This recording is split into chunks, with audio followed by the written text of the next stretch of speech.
Lebovitz. I'm a town meeting member here in Brookline, also a member of the Brookline Advisory Committee, which oversees the budget. I'm joined tonight by two of my colleagues, Alisa Jonas, also a town meeting member, and another member of the Advisory Committee, and Ann Turner, also our colleague in town meeting.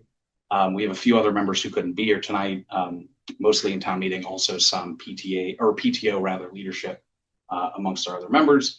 But we're really here because over the last 2 years, what we have done as a group is put together, we've put together a concerted effort in town through a public-facing campaign and also a campaign as town leaders working with town departments and town study committees to really bring to fruition what's been an idea that's been brewing in Brookline for a long time, which is building an outdoor swimming pool. And next slide, please. And when I say this has been brewing in Brookline for a long time, we mean several decades at least. As we kind of did our research and look back at planning documents for the town, what we found actually is that going back as far as 25 years ago, in numerous planning documents the town has created, residents were telling the town even back then that outdoor swimming was an unmet need and an unmet priority for them when it came to the recreational assets that we have in Brookline. That has been a through line for pretty much the entire period, that quarter century since, in our comprehensive plans, in our master planning documents for parks and open space and recreation. And ultimately, this came to a head a few years ago in 2019 at town meeting, where we actually voted on a resolution saying, all right, we've identified this as a need and a want of residents, time to move forward with this. That first vote at town meeting was to conduct a siting study. That's now been done. We came back to town meeting, and actually Alisa, myself, and a large group of people brought another warrant article to move forward to the next step, which would be a feasibility study. That's determining, how much will this cost? Where will this ultimately go? What do we need to consider as we think about breaking ground and actually designing? Very excitingly, we are now in that phase. And next slide, I think we have a little intro about that. Back one. The really exciting news from our perspective and the big step forward, the biggest step I would argue the town has taken thus far is we are actually now in the process of doing the feasibility study. Alisa is actually representing our group on the town body that's been overseeing this process. And as of yesterday, we are very excited that the town has actually preliminarily selected a winning bidder. That'll still have to go through the procurement process. It's not final yet. We don't know what the amounts are yet. And we don't know the amount, which is why that's still not finalized yet, but it's kind of the first step to getting to selecting that final vendor to do the study. So we're very, very excited about that. This is a really concrete step forward, and it's the final step, I should say, before we actually start identifying a final site and then moving to the design phase. Included in the study, we know there's going to be really intensive looks at 4 potential sites in town. We've identified 2 already in the actual RFP. One is the Fisher Hill Newberry College site. We'll have more info on that later in the deck, but that was a site that the town purchased several years ago when the old Newberry College shut down. There's also been sites within Lars Anderson Park that have been identified, particularly the DPW site in the southern part of Lars Anderson. That will be looked at in this feasibility study. And we're also asking the vendor to identify 2 additional sites that could be sufficient to have an outdoor swimming facility here in town. So that process is getting underway. We expect that will wrap up likely sometime this fall, but certainly before the end of this year. So that will, go ahead. Where's the southern part of the Lars Anderson Park? So the DPW site, you probably have better specificity on that. I mean, do you know the ice skating rink? Yeah. If you're driving up and the ice skating rink is over here on the right side, there's a site, and it's basically a wasteland. Like DPW has all kinds of dead trucks. It looks like a junkyard. And storage units. It's supposed to be parkland, and so we were hoping that would be a good site. And we'll show a picture of that site as well. That might help orient you later. Yeah. That's a little like driveway thing behind the Auto Museum. Yeah, that's exactly right. Where they where everything looks like junk back behind there. That's, yes, exactly. Yeah. Yeah, just more than we originally thought. We actually went Yeah. down and checked it out. Yeah. Now that this has been identified as I mean, a it site. goes pretty far back. It does, yeah, right. So yeah, as I said, we're expecting that to wrap up later this year. So keep your eyes peeled for that. You'll certainly be hearing from us if you're on our mailing list on that. Next slide, please. So in terms of the why do we think this is an important priority for the town and a project worth going forward? There's really a couple key reasons. One, that we wanted to move high up in the deck because it's certainly top of mind right now, is heat. Heat emergencies are getting more extreme, they're getting more frequent, and that's not a trend that's going to reverse anytime soon. As things stand currently, the only public cooling resources that the town provides to residents are splash pads in terms of outdoors. Those can be really great for particularly very young children, but really kids kind of over the age of 4, it's not very accessible, and it's certainly not accessible to anyone with mobility restrictions, seniors, kind of the broad swath of people that could be served by something like an outdoor swimming facility. And additionally, some of the kind of natural alternative swimming options are also becoming less accessible. We've seen numerous beach closures this summer, just in the last few weeks, because of algae bloom and bacteria. That's also the case on many lakes and ponds. So, this is a growing issue, and it's one where we don't really have good public resources available currently for Brookline residents. Next slide, please. And additionally, we're underserved in general. I think we all kind of experience that in these heat emergencies if we don't have access to private swimming or cooling. But when we look nationwide, and certainly within Massachusetts and even within the region, Brookline is an outlier in the fact that we don't really have good public swimming options. We have one indoor swimming pool, which is the Corain Center. It's built into the high school complex. That puts us at one pool, only one indoor, no outdoor pools, for a population of over 60,000. The National Park and Recreation Association standard is one pool per 20,000 residents to ensure equitable access. So right now we are 1/3 of the way there to meeting that national standard. And so we actually need 2 additional pools if we wanted to hit kind of the national median, what's expected of the standard. We're just starting with 1. So let's get 1 done, and then we can think about what comes next. Next slide, please. And this, I think, just illustrates kind of some of the really, I think, startling results we found when we took an environmental scan of eastern and central Massachusetts. And what you'll see here is there's only 2 communities currently of our peer status, 30,000 to the upper limit Cambridge 120, that have no public outdoor swimming options. It's us and Peabody. If you look, we've broken this off between municipal pools. You can see Lowell has 3, many other communities have 1 or 2. DCR funded pools, which are state operated, such as the one in Cleveland Circle.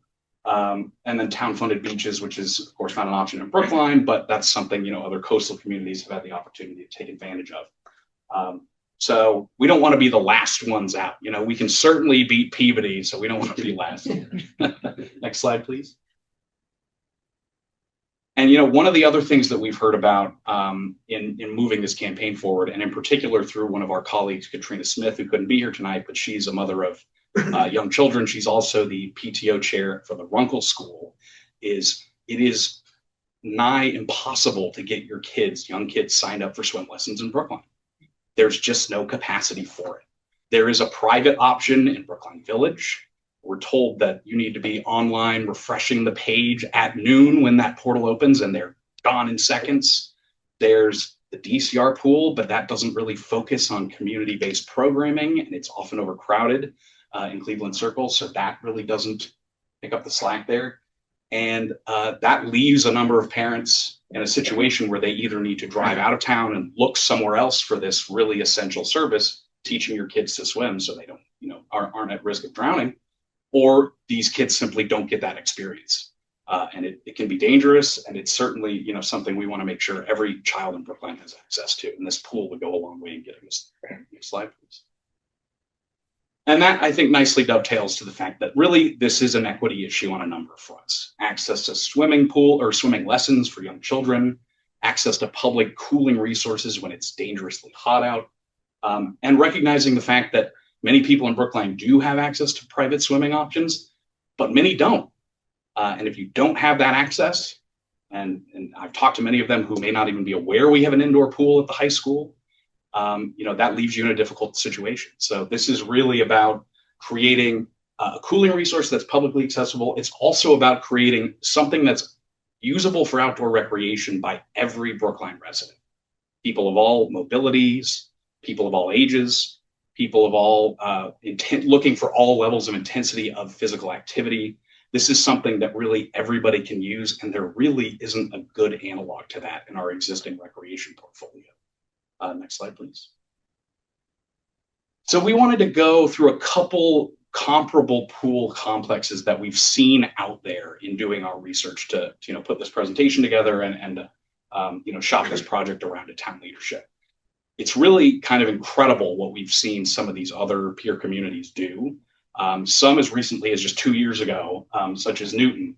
If anyone's been to the new Newton Gaff Pool Complex, this is a project that just opened in 2024. It's constructed over the preceding 2 years. One thing we've found in looking at similar Gaff and other similar complexes is one of the great things about these outdoor pool complexes is in terms of land usage, they're very low intensity. This is a full-sized swimming facility with multiple pools, a lap pool, 2 diving boards, a family pool to the side, shade structures, accessory, structures for food and drink, community space, and it's less than a full acre of space, 0.8 acres that it took to construct this. And this project was built for a little over $9 million. That might actually be even less. You're right. Between 8 and 9.3. Yes. So yeah. It might have been 8.2. So, something, and we'll get to this later in the deck, but very in line with other comparable capital projects that the town readily funds year after year. Next slide, please. Another good example is what Hingham has done, a town with a population less than half that of Brookline's. They are in the midst right now of building their new summer pool complex that's expected to open next year at, again, a price of just about $8 million. One thing we'll talk about in a little bit is the different financing options available to us. One thing that Hingham has done that I think we'd like to see replicated in Brookline is, in addition to paying for this project out of their capital budget, they've also tapped CPA funding, the Community Preservation Act, which is an opt-in law that Brookline and many other communities have opted into, where we assess a small surcharge on properties, and we can use that money then for open space recreation or community housing. We have a pretty robust program, even though it's only a few years running. And we think actually that would be a really good opportunity to take some of those funds to support this project as they've done at Hingham. Again, this is a relatively low intensity land usage. It's less than an acre, and that's inclusive again of 6-lane lap pool, splash pads on the side, a concession stand, year-round infrastructure, and actually solar panels and electric heat pumps on site. So this is a fossil fuel free facility. Again, something we would really like to see, and when you emulate it in Brookline going forward. Next slide, please. Lexington, again, a population about half our size.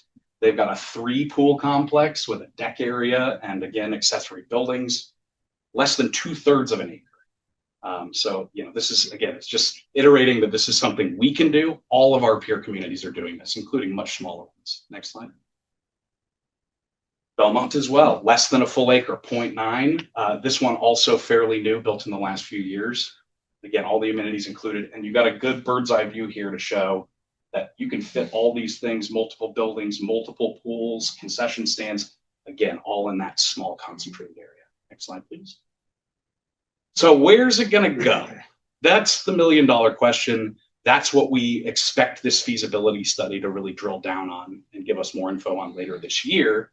But as we've emphasized here, even in a place like Brookline, where land is hard to come by and we're fairly built out, this is one of the projects that takes the least land usage for something comparable like outdoor recreation space. So we actually don't need a lot of land to build something even as large as Gaff, the new complex in Newton.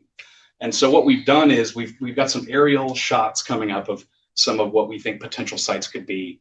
And we've taken that Gaff pool, the 2024 facility that just opened, and superimpose that over using Google Maps. So next slide, please. And full credit to Alisa's wonderful husband, David, for doing this. He's our tech wizard.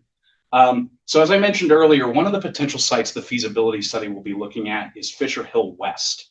So that is the 4 parcels. You can see A here, B, C, this parking lot in that building, and then D, this is budding strip. All 4 of those parcels the town owns. We purchased them when Newberry College closed. The town right now is going through a comprehensive land use study process to figure out what's the best thing we can do with this site. Next slide, please. Wait, excuse me. Oh, yeah. Maybe an orientation of where that is. Oh, yes, good idea. So this is Fisher Ave right here. So right across the street is the new big senior housing complex. That was. So that would be right across, right south here. This building is the actual old main Newberry College campus building. So it's a big, scholastic building.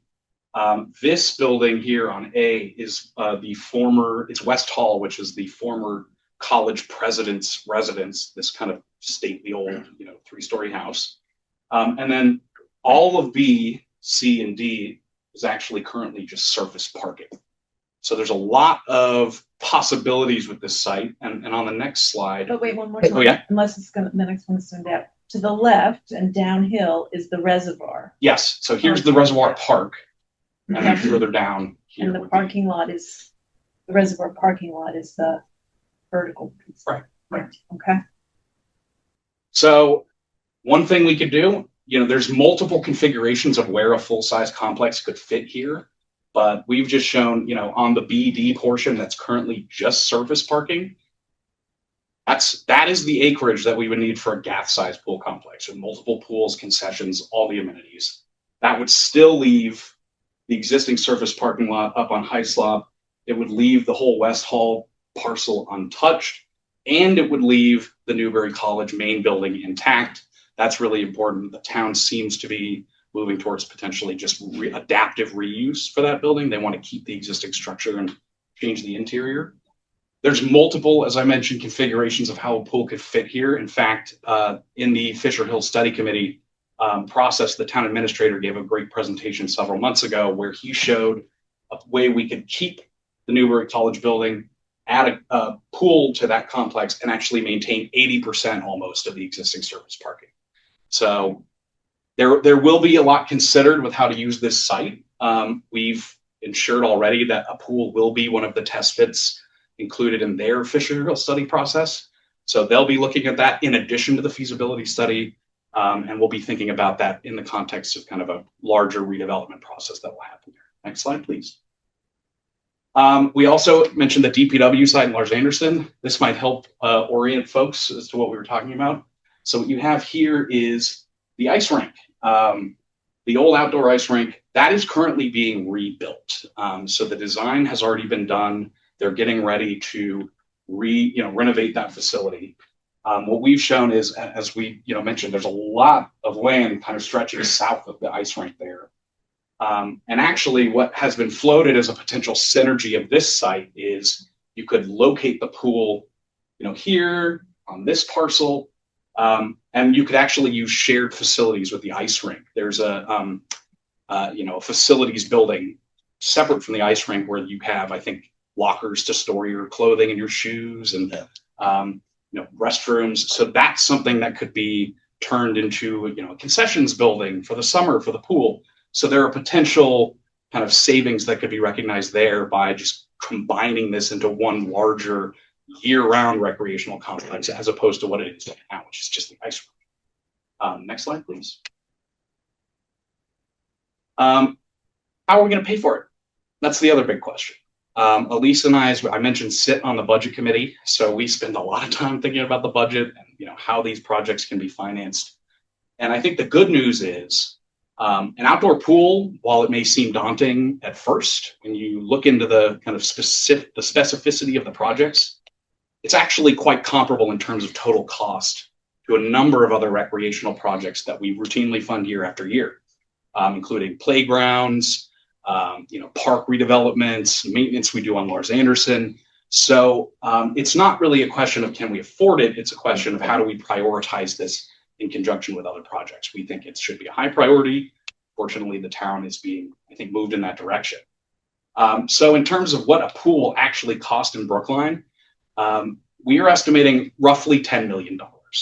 As we showed in the other slides earlier, it may actually be slightly less than that. We see that as, I think, a pretty conservative estimate that we're using as an operating assumption. As we mentioned, the Newton pool is between 8 and 9.3 million in terms of total cost. Belmont, in real terms, they built their pool in 2015, but adjusted to this or 2025 dollars, that would be 7.3 million.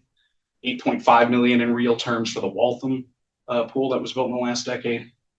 And as I also mentioned, CPA funding. So this wouldn't all just be capital dollars. There's this separate bucket of CPA dollars that we can only use on eligible projects. This would be one such project. And one thing we're really emphasizing here is this is because it's in that cost range of routine recreational projects. There'll be no increase in taxes behind this, no request for an override or a debt exclusion. This is something that we are very confident can be funded through our normal budget process over 2 budget years. Next slide, please. And just to give some examples of where we kind of see comparable projects on our existing capital improvement program or our CIP, the outdoor rink, as we mentioned, $1 million has already been spent on the design phase of that. The actual construction, we expect to be over 15 million. That will all be financed through the CIP and potentially with additional CPA funds. Sewell Athletic Fields, the town right now is gearing up for a revamp of that recreational facility. That's expected to be about 7 million, funded again entirely through the CIP. Fisher Hill, we've got expectations that we'll be spending close to $10 million in 2026 dollars at that site. Lars Anderson, over the last few years, we've funded over $13 million in improvements in Lars Anderson, all through our CIP. No override required, no increase in taxes. And our playground renovations and athletic fields just down here, again, kind of give you a sense that to build a pool, you're talking about kind of 1 athletic field and 1 small playground. That's the comparable cost, essentially. Next slide, please. Well, just renovating them. Yeah, just renovating. Exactly, not even a new one, right? Now that brings us to what's it going to cost when the pool is built and up and running. We actually have found really encouraging data from these peer communities as we've looked at how their outdoor pools operate. Outdoor pools, based on national survey data, what we've heard anecdotally from our peer communities, are one of the highest, if not the highest, utilized outdoor recreation facility, basically everywhere they exist. People love swimming outdoors, particularly in the summer, but the season keeps getting longer, and many of them actually keep their outdoor facilities open for most of the year, in some cases the entire year. Because there's such a high utilization, many of our peer communities are actually running their outdoor pool facilities right now at a net operating surplus. Many of them are also operating at net neutral. That's kind of a decision you can make. And the way they largely finance themselves is through usage fees. So you pay a small fee to be an annual member to the pool, and with enough volume that actually pays for operating costs, and as mentioned, can actually net an operating surplus. We do actually have multiple facilities right now that run on what's called a revolving fund model. One good example would be the municipal golf course. And what that means is the golf course is responsible essentially for paying for its own operations, and we've set a separate fund up for them to do that. That's what we would like to see the outdoor pool. That's how we'd like to see that structured. Revolving fund, set the fee schedule where you need to ensure that it's self-sustaining and economically viable. You can certainly, and many communities do, provide discounts or free memberships for low-income residents. I think we'd all love to see that. You can also help cross-subsidize with swimming lessons, swimming competitions, swim teams, snack bar revenue, party rentals, community rentals. So there's a lot of possibilities for this, both as a recreational asset and community space. And for that reason, they're often profitable. Next slide, please. And just, again, to reiterate the need here and the unmet need in particular, this is the current outdoor recreational landscape in terms of our inventory for Brookline. We're well served on playgrounds, well served for basketball courts, We have the existing splash pads. That's really the only game in town right now for public cooling. Athletic fields are a consummate issue, as anyone in town meeting will know. But we are getting better at that, and we currently have 18 publicly available. Baseball and softball, 14, tennis courts, 8. We've got our 1 outdoor ice rink. We've got the municipal golf course and no outdoor swimming options. Next slide, please. And finally, as we mentioned, this is really a community asset. In addition to being a really popular recreational asset, a pool is a place, an outdoor pool, community pool is where people of all ages can gather, all backgrounds, all socioeconomic positions can gather, build community, and it's really a really valuable third space for, you know, building community, building social connections, fighting isolation, these really intransigent social issues that I think we all recognize are a growing issue.